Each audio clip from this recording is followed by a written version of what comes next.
Good morning. It's Wednesday, October 23rd, about 6 a.m. Central Time. Overnight, the precious metals are mixed after yesterday's range extension higher. I want to talk about two things in these markets here. What's driving the markets, what to watch out for, and how to trade silver's breakout. So looking at the overnight price action on December gold, 27.7260. That's a contract high that happened in the overnight session. We're trading in the middle of the range here, 27.64. That's up $4.30. Gold on the week up about 2.75%.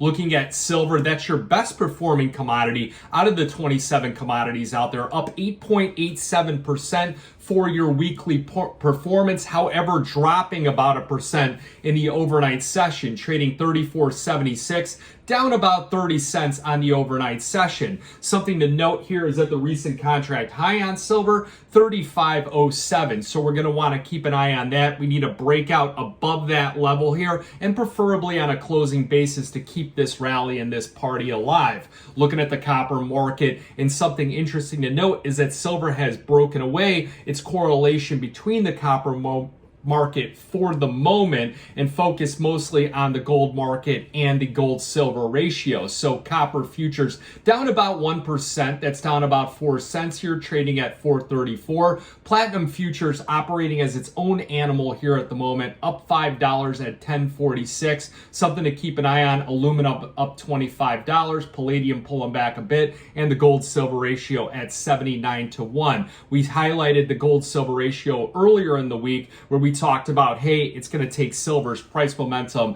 at a much aggressive level in order to break down that gold silver ratio. So something to note and something to spotlight here is that, remember, it's never just one thing that's going to drive these particular markets here. It's going to be a combination of many different macro events here. And if you look at the U.S. equity markets, they are under a bit of pressure here. And why is that happening? Well, because of the fact that we have Starbucks down significantly. They released lower than expected earnings, and they suspended their 2025 guidance. Now, why on earth would I talk about Starbucks on a metals video? Because of the fact that much of that demand from Starbucks comes from China. And if they're cutting that guidance because of the fact that China's economy is weaker and they can't project forward, it may impact our copper demand, our silver demand, or things like that. So it's just something very low on the list, but something to monitor here. Something else is that the U.S. equity markets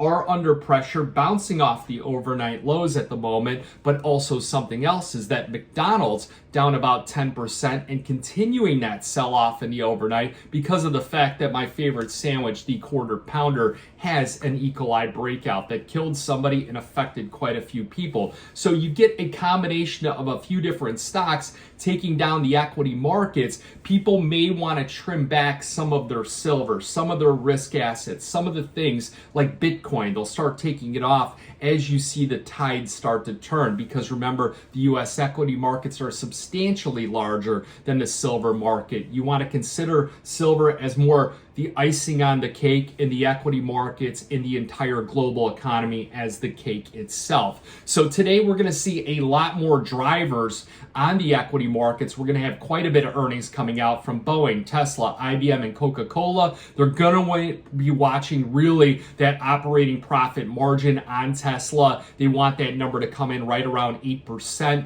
in order to help support that market. If you look at Tesla, Tesla has been down about 8% since that robo-taxi event on October 10th. Now, why would I mention Tesla? Because it is another high-flying stock. A lot of YOLO traders are involved with that one, and same thing with NVIDIA, and same thing with other Magnificent Seven stocks. Now, those types of participants that trade Tesla and other high-momentum growth stocks have come into the silver market because of the fact that, like I said, that many more participants are drawn into the price action. Now, today we have the BRICS Summit continuing.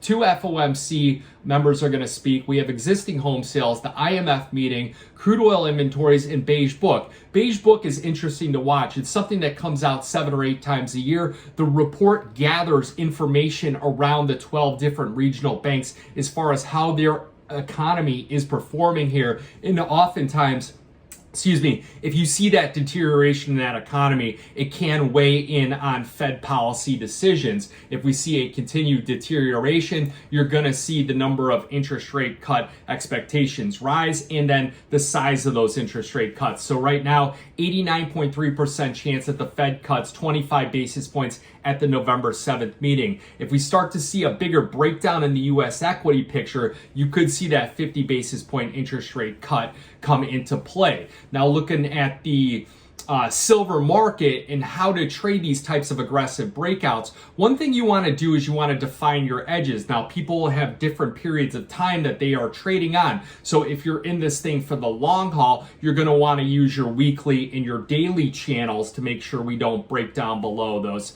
I trade a little bit more frequently here as we're just, because of the fact that these futures are leveraged, we're trying to capture small gains here and there. I'll define my edges using the 15-minute chart. So I'll look over the course of several different trading days and I'll say, hey, last Thursday's low was 31.48 and a half, and then the contract high here in the overnight session, 35.07. We want to see a break above that to keep this intermediate term trend alive. And if we break below that 31.48, that doesn't look good. And then I'll reflect, where does that break down? How does that impact the daily chart? Because when you trade, you want to go one time frame longer than what you're trading, and you also want to go one time frame shorter as far as your entries and exits. Like on the US equity markets, I'll use a 2-minute chart for my entry to define key turning points on the intraday chart. Now, looking at what does this type of range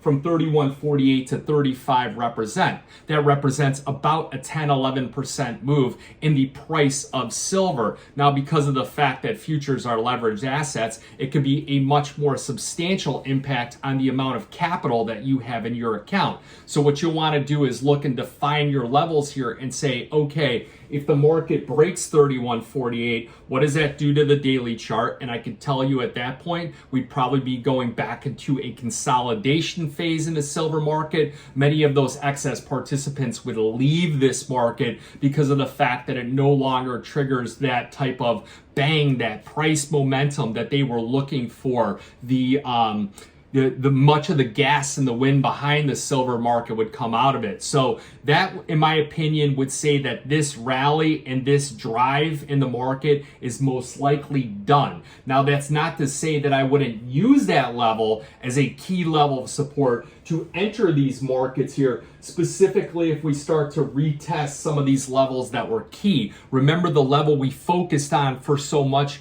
in such a length of time here over the year was 32.50. Old resistance, new support. That's most likely where I would come in, and many of our clients would get a phone call from me where we would reassess and re-enter this market with a defined stop below this level here, this 30.48. So that's how I trade these particular breakouts here with my clients here. And if you'd like to join Blue Line Futures, give us a call at 312-858-7303. Remember that futures and option trading does involve risk of loss, and it may not be suitable to all investors. Good luck, good trading.